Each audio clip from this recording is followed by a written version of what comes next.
Halo teman-teman, gue Raven dari Flutter Indonesia. Kali ini kita akan mempelajari tips dan trik untuk memperbaiki desain aplikasi kita ya teman-teman. Mungkin kebanyakan dari kalian bingung ya, ini udah drag and drop, tapi karena kalian masih pemula, jadi desain kalian masih begitu-gitu aja. Kalian masih kebingungan gimana caranya nentuin desain yang bagus. Di sini ada beberapa tips yang bisa dipakai, terutama di untuk di Flow ya. Pertama, kita bisa coba fitur yang paling depan ini.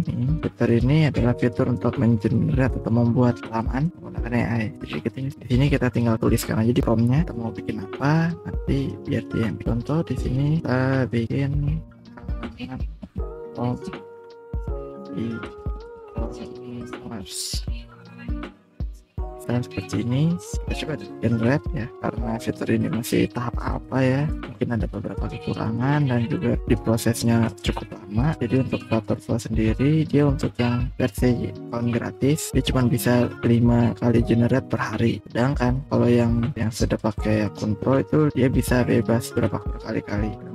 Kalian bisa baca di sini juga ya, Flutter Flow subscriber. Oke, ini sudah dibuatkan ya, kalau beda-beda warnanya ya sudah dibuatkan. Ini juga bisa kalian lihat kodenya, klik regenerate di sini. Nah, kalau kalian mau regenerate gambarnya ya, mungkin kalian mau lihat contoh-contoh yang lain lebih seperti ini. Lalu untuk fitur reaction ya, reaction kita terhadap AI-nya. Jadi kalau misalnya kita suka dan puas dengan desainnya, kita bisa kasih reward buat si AI-nya. Jadi AI-nya bisa lebih tahu mana desain yang disuka manusia dan mana yang tidak. Di sini misalnya kita kasih yang kita nggak suka ya. Nanti AI-nya dia akan mempelajarinya kalau desain ini tuh nggak disukai sama manusia. Oke, kita bisa insert aja page-nya. Lalu kita kasih nama.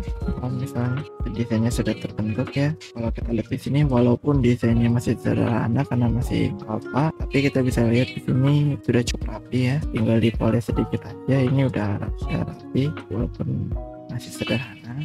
Oke, untuk yang tips kedua, kita bisa gunakan AI juga pada bagian ini theme setting, color.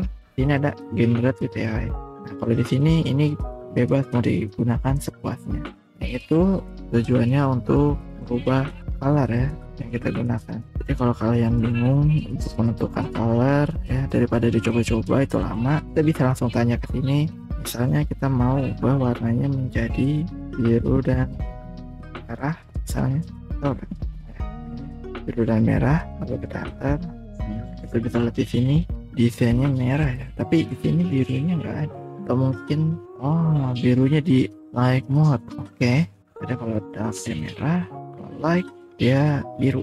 Keren ya, dia bisa tahu gitu kalau misalnya warna yang nggak bisa dicampur kayak merah dan biru jadi dipisahin aja gitu kalau nggak bisa dicampur. Jadi di sini dia ubah desainnya bagus. Kita save change, kita lihat di sini semua berubah dan di sini pun berubah. Ini keren banget fitur ubah warnanya ini. Lalu ada tips lain ya, kalau kalian lihat di sini kan ini ada beberapa cut yang serupa. Mungkin nanti kedepannya kalian akan generate dia kalian akan bungkus dia dengan kolom atau list view yang jadinya dia bisa dynamic ya. Nah itu pasti kan semuanya sama gitu, paling cuma beda di teksnya aja. Nah kalau pasti kan semuanya sama, paling cuma beda teksnya aja. Nah itu lebih bagus lagi kalau kalian ubah di widget ini menjadi komponen ya, supaya bisa dipakai lagi gitu. Karena itu buat membantu kita juga dalam membuat sebuah desain yang konsisten gitu. Jadi kalau misalnya di halaman lain kalian menggunakan desain-desain yang mirip, itu bisa tuh kalian tinggal masukin aja di komponennya.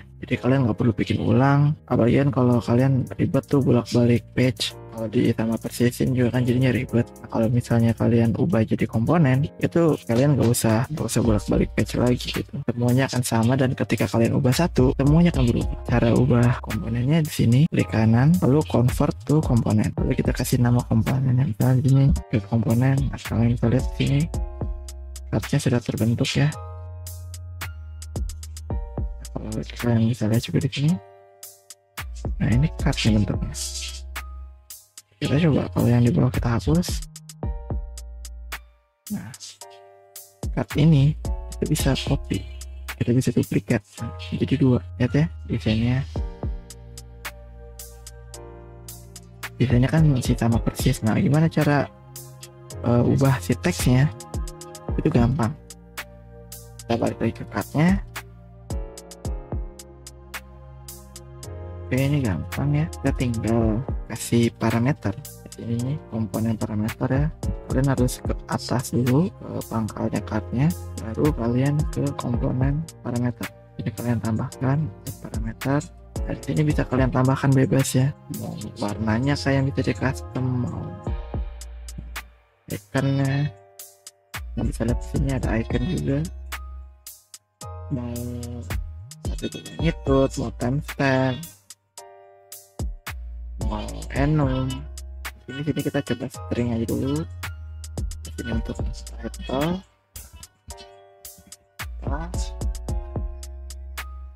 di sini require karena dia harus ada ya. Kita buat satu lagi untuk title. Ini kita kasih string juga. Oke, kita confirm karena dia tadi require pasti akan merah.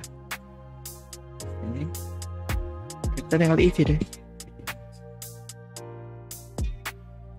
Nah, intinya tuh kita ke kartnya, sini properties, lalu di sini ada nih title sama subtitle-nya. Kita isi subtitle dan juga kita isi title-nya. Ini juga kalian bisa isi berbeda ya.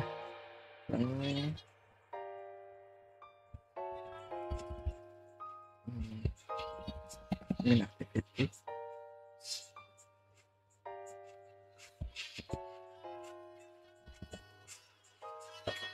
Oke, nah kita balik lagi ke card, kita ubah nih activity-nya jadi title. Ini minta default ya, kalau misalnya kosong kalian isi apa. Ini juga sama, subtitle. Setelah masuk subtitle udah ada. Nah, kalian bisa lihat di sini isinya beda, tapi sebenarnya dia adalah komponen yang sama. Jadi kalau kalian ubah komponen si cardnya ini, misal cardnya ini kita ubah ke sebelah ini, nah, dia akan berubah semua. Lihat sini, dia akan berubah semua.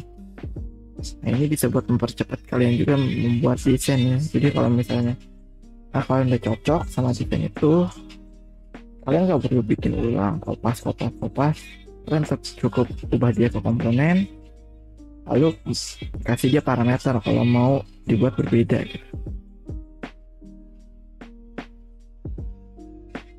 Oke, itu ada tips yang kedua.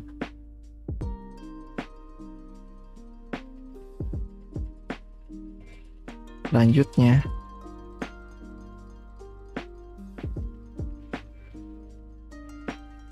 yaitu adalah kita ke typographic. Nah, ini kan default dari si Flutterflow ya, sebenarnya dia udah bagus, tapi kalian juga bisa custom nih. Saya kalian mau ini jangan 64, saya mau 104. Nah, di sini udah ada displaynya, jadi kalian bisa lihat. Kalau misal kalian mau ini dia tebal gitu, di black di sini, lalu kita kasih warnanya misalnya merah gitu, dan ya, itu bisa. Lalu kalau misalnya kalian punya custom font sendiri, kalian bisa masukin di sini juga custom font. Di sini juga ada custom icon, kalian bisa masukin. Jadi jangan terpaku sama desain yang udah dikasih oleh Flutterflow ya. Lalu kalau misalnya kalian udah masukin nih custom font, itu kalian bisa pilih di sini, atau kalian boleh pilih font-font yang disediakan oleh Google Font ya. Kalian bisa lihat di sini ada banyak. Ini untuk yang primary, di sini juga ini juga ada untuk yang secondary. Karena di sini ada primary, secondary ya. Atau kalian juga bisa custom. Jadi untuk yang label small itu dia pasti pakai open sans. Mau ini bukan, mau dia open sans atau bukan, tapi dia pasti akan pakai open sans. Ini untuk custom seperti itu. Atau kalau mau balik lagi ke sini secondary, primary juga bisa. Jadi selalu dulu lalu diubah dulu ya, terutama kalau sebelum desain gitu. Jadi sebelum desain kita udah tentuin dulu tuh kita mau pakai teks apa, ukuran berapa, warnanya apa, terus udah harus bisa tentuin biar nanti kedepannya kita tinggal ikutin aja. Oke, itu sekian dulu untuk tutorial tips dan triknya gimana caranya buat desain kalian supaya lebih rapi ya. Jangan lupa terus berlatih, karena dengan makin sering kalian berlatih makin bagus juga karya-karya kalian. Oke, Raven signing out, bye. Halo teman-teman, kalian adalah bagian penting dari komunitas ini. Jika kalian suka dengan konten ini, silahkan subscribe, like, dan boleh juga kasih ide atau pertanyaan di kolom komentar Facebook dan Telegram.